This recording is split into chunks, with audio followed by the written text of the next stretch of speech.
Hey, everybody. I'm here with Ron Placone, hilarious comedian. Hey, Ron, how are you? Hey, Jimmy, how's it going? Good to see you. Hank Thompson's here also. Hey, Hank. Hey, it's me. Yay, all right. Also, so we've talked about the Kaepernick story. Turns out a lot of people, Kaepernick, God bless him. He's got guts. He stood up. He knew he was going to get pushback. And a lot of sellouts, even black sellouts like Larry Elder, said, shut up. Hey, you have the freedom to say exactly what we want you to say. Now, shut up. Go be free and do what we want. So, Charles Woodson, great football player, Heisman Trophy winner, NFL star. He had, I'm going to play this. It's maybe about a minute or 2 minutes long. It's really worth it. And listen to what he has to say because this guy breaks it down perfectly. Here we go. This being 9/11 and watching some of the players, current players, talk about 9/11 and where they were, that day. I remember exactly where I was that day. I was at home.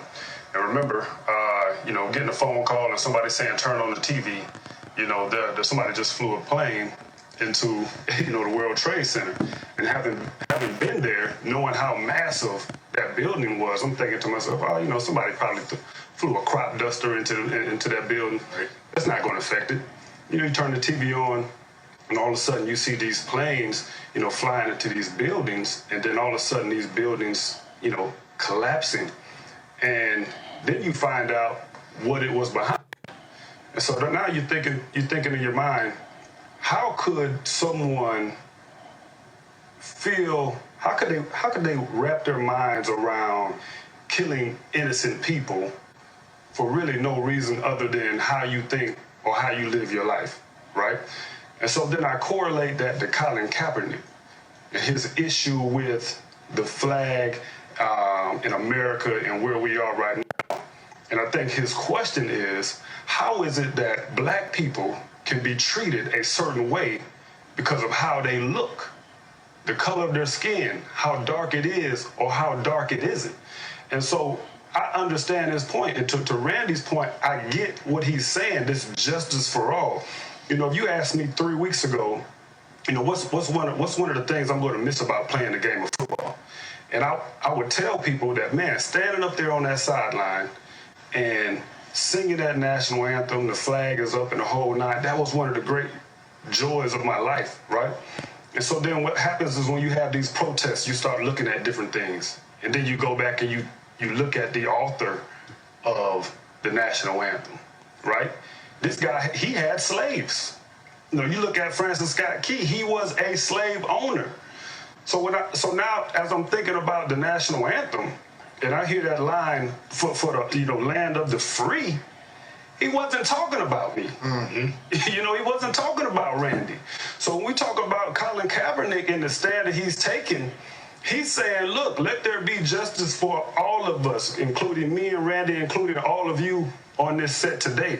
So I actually applaud him for having the gall to stand up when he knew what kind of ridicule he was going to get, when most people would not do it, when he knew the backlash he was going to get. I see every time I turn on the TV, there's a conversation about Colin Kaepernick, and I think he went into it, he thought about it, and he said, you know what, I'm going to do this during the game. And another point Randy made is we talk about him protesting and being disrespectful.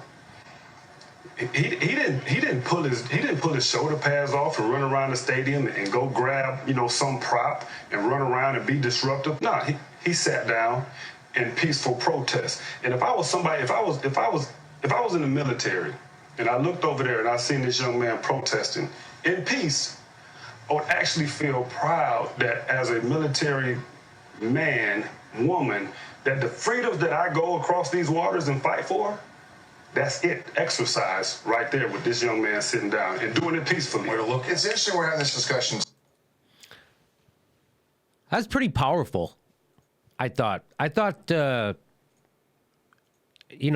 only a black guy could really make those statements and have them have the land with the weight that they land, especially about, I never thought about the Star-Spangled Banner being written by a slave owner. Did you ever think about that? Did you guys ever think about? I never thought about that. And there he is. He's got to get up and put his hand. And that song was written by a freaking slave owner. And those words weren't written for him. And there was that verse that was omitted, too. Yeah, what was the verse omitted? Do you know? Well, I don't know all the words, but it hinted at, slavery being okay and stuff like that. And we're finally talking about it now. And it's slaves being killed. That's what it was. Like celebrating them to the grave or something. I'm not quoting it properly, so it deserves to be looked up. But yeah, it's the third paragraph. There's a whole bunch more to the song. So we got the lyrics that people were talking about, and here are those lyrics, that third stanza that they don't play anymore or sing anymore from the national anthem. Correct? Here it is. It says, where is that band who so vauntingly swore that the havoc of war and the battle's confusion, a home and a country should leave us no more? Their blood has washed out their foul footsteps' pollution. No refuge could save their hireling and slave from the terror of flight or the gloom of the grave. And the Star-Spangled Banner in triumph doth wave o'er the land of the free and the home of the brave. I don't really understand that. Yeah, it's like reading racist Shakespeare. Yeah, it's like... I'm like, I think that... But... No refuge could save the hireling and slave. What's a hireling? So the hireling is the guy who hires the slave? No, that's like a paid... Oh, a paid someone who got hired? Yeah, what we are nowadays. So a worker. Yeah. So no refuge could save the worker and slave from the terror of flight or the gloom of the grave. So there's no safety for hirelings or slaves. So the hirelings are just afraid, and the slaves, well, they're just going to go to the grave. That's they're both hunted and put in the grave. More or less. This is from Snopes, and Snopes says, like so many of his compatriots, Francis Scott Key, the wealthy American lawyer who wrote the Star-Spangled Banner in the wake of the Battle of Fort McHenry on 14th of September, 1814, was a slaveholder who believed blacks to be a distinct and inferior race of people, which all experience proves to be the greatest evil that afflicts a community. Wow, that's pretty unbelievable. You know what's interesting is that most songs, when they omit the verses, it's because there was more of a social conscious. Like, this land is your land. At the kindergarten graduation, they don't sing that last verse where he talks about, is this land really meant for you and me? They omit that verse. Oh, right. They don't sing that verse typically. At my kindergarten graduation, we didn't sing that Going verse. to a lot of kindergarten graduations, are you? You know what? I'm an enthusiast. It's a good weekend activity. Snopes goes on, it goes without saying that Francis Scott Key did not have the enslaved black population of America in mind when he penned the words land of the free. It would be logical to assume that he might have harbored a special resentment toward African Americans who fought against the United States on behalf of the king. Can you imagine being a slave owner and fighting for England? You're screwed either way. Either way, they're both going to be your slave owner. The Constitution of the United States said you're 3/5 of an American, right? Or 3/5. 3/5. Yeah. Now they're 5/5. Now they're 5/5 on paper. Yeah, on paper at least. On paper, but still, if you get when pulled over, they're still not fully. Yeah, I mean, this makes me. I'm never standing for the national anthem now, knowing this kind of stuff. This kind of stuff. You need hate in your heart to stand for the national anthem. I'm serious. I wouldn't celebrate this. This is an important context. I always hated. By the way, the national anthem. I always thought "America the Beautiful" was a much better song. And why didn't they choose "America the Beautiful"? Well, this one is all about war and bombs and killing and what the f. I think it should be "This Land Is Your Land," but we should sing all the verses. That's the one that I would like. To sing. I think that's. I'll take "This Land Is Your Land." I'll take "America." I never did like. I'll this also song. take just not having to be forced into weird nationalism. I've always gotten the heebie-jeebies at this national. The Pledge of Allegiance is weird.